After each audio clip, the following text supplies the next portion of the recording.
Islam. Islam. Islam. Islam. Islam. Islam. Islam. No, I'm not an atheist. We didn't really grow up going to church. I went to Catholic high school, and, to be honest, in school, I never really paid too much attention. And I think that the way we were wired from when we were little is to kind of keep us, and even a lot of the stuff that goes on is to keep our brains trapped. So I think that, I don't know. I was so certain for all of my life I'd be an atheist for the rest of my life. Like, I don't believe in God, right? Maybe you've seen over the last 1 year or so that I've really started to consider this more and more, to the point now that I'm literally reading the Quran, partying and drinking alcohol, enjoying yourself. I did all of that. I indulged in that lifestyle, all that the godless West has to offer. And here I am today in front of you saying, it wasn't that great. Why is it that you see men like Andrew Tate, who again has experienced all that the West has to offer, all these hedonistic pleasures, convert into Islam? Because once you've fulfilled all of these primal desires of yours, you're left with this spiritual numbness, this emptiness, but then also this paranoia, this fear of what may arise when you are a godless man. I believe that, religion wasn't for me, and, you don't need God in your life to live a very happy life.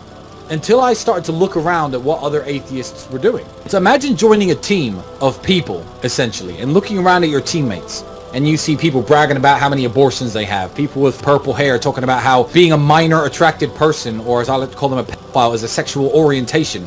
And I was looking around at how atheists were behaving, and I thought, whoa. Maybe I've missed a trick. Maybe there was something to this that I dismissed as a young boy. I spend a lot of time in Dubai. I have a massive respect for Islam. I look at the way that their daughters behave, the way that they run their families. The same with Orthodox Christianity, the way their daughters behave, the way they run their families. I'm like, there's something to this. This is so much better than atheism. I would certainly say this. God is powerful. God is absolutely and ultimately powerful. God's power is certainly real within all of us, if you let it in. I love Islam, I love Christianity. Atheism sucks. Atheism's for nerds. Yeah, I don't want to be an atheist nerd anymore, because that's when I feel I had no purpose, had no direction in life. I feel more alive believing in God and believing in good. I've been atheist for literally most of my life, and only just in the last few months have I realized something has got to change. Now, Tate has recently just come out and said that he's Muslim, and he's a man that I respect. I hope that this video doesn't seem like I'm just imitating him or copying him, because this is a major life decision that we're talking about. But he's a man that I respect, and when he's gave the arguments for and against believing in God, for and against being religious, it makes total sense to me. Andrew, good to see you. Assalamu alaikum, peers. Good to see you. Because I am now Islamic. And it's funny because I used to be an atheist, and when you're an atheist, you believe that religion causes more problems than it fixes, and then you come to a realization and you start to learn the truth of yourself and the truth of God, and you realize that religion is actually the cure for most of the problems in the world, and godlessness is the problem in the world.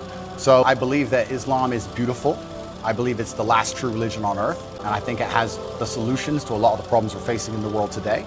Alright, so recently Andrew Tate has converted to Islam, and because of that, we're going to be looking at 10 surprising facts about Islam. Tate just said this in a recent podcast of his, that Islam is a cure for degeneracy. I can't think of any other better cure. I honestly can't. How interesting is that you are seeing the rise of strong men who are from Western countries, who have indulged in every pleasure that the degenerate Western world has to offer, and you are seeing these men take a big step away from the Western world and telling you it's not even that great. You're literally seeing guys who have indulged in everything, and they're telling you that it's not that great. I totally agree. All these liberals and stuff that are pushing for all these crazy agendas, that's what they're idolizing, is abortions and being, sleeping around and all of that stuff. That's what they idolize, and that's so unfulfilling. I mean, they're not happy. They get depressed, and then they go to the doctor, and even the doctor who you see as the verified truth is now telling them to take a pill. So I'm like, this is what I've grown up to see as innate truth and to trust. And I'm like, I just see all of it as such a scam nowadays. It just feels like everything with school, everything was just to program me.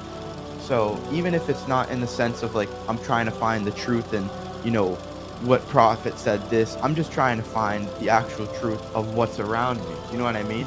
And if you look at the world today and understand that people like Balenciaga, people who are purporting these ideals on children, people who are trying to chop everybody's dicks off, people who are trying to make you get injections you don't need, if you're looking at this and understanding that this is the work of demons, this is the work of the devil, these people are truly evil. There's no other way to explain it besides the fact there's so much evil in the world. I've seen enough evil and seen enough of Satan to understand that God must exist. Truthfully, I don't think there's any other religion than Islam. There's only one God, but the different interpretations of said God, I think it should be the one that is most fearsome. God is going to be a feared individual. God is going to be somebody who you do not want to cross or upset. And I think that Islam describes him best. So I understood first that God must be real. And and I've always had healthy respect for Islam.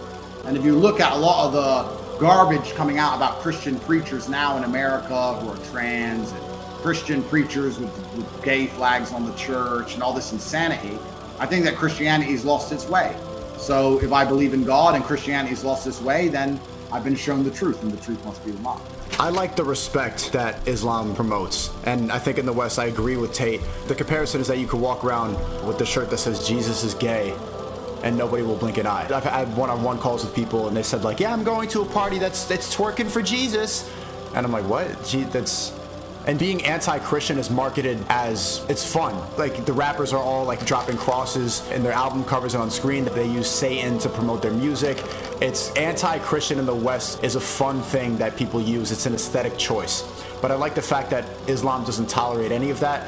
And I think that most Islamic people have their heads screwed on properly, where they have a sense of guidance that they can follow that keeps their morality in check. Whereas a lot of other religions and other trains of thought, it could derail you. And I think a lot of people now use their political ideology as their religion. They use LGBT as their religion. They use like Democratic Party, and it's just like they adamantly believe in people, and they worship celebrities and politicians rather than God. And I think the best, if you're going to follow something, it should be God. And in the West, it hasn't been Christianity. And I personally grew up Catholic, and Catholicism, I've just seen a lot of hypocrisies in it, where we have something in Catholicism which is called confession, where you sit down and then you confess to the priest. No matter what you did, even if you killed somebody, like you can literally confess a murder and talk about getting out of wedlock, any sin, and the priest will say, all right, say 10 Hail Marys, 10 Our Fathers, and you're good. And I sat in confession, it doesn't really sound like they're listening. I don't like it, the fact that they walk around with a donation basket. I'm pretty sure it's the same with the mosque, but like the Christian church doesn't pay taxes. A lot of people profit off of it. There's a lot of pastors, like even on YouTube,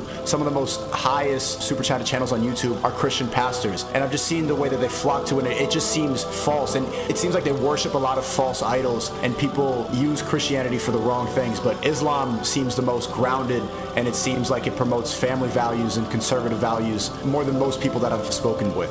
And especially the people that I admire the most since I was a kid. Even people that did not grow up with Islam found Islam. People that I admire, like Dave Chappelle, Malcolm X. And I respect those people a lot, and I like their trains of thought, and I think that that's a good thing to follow.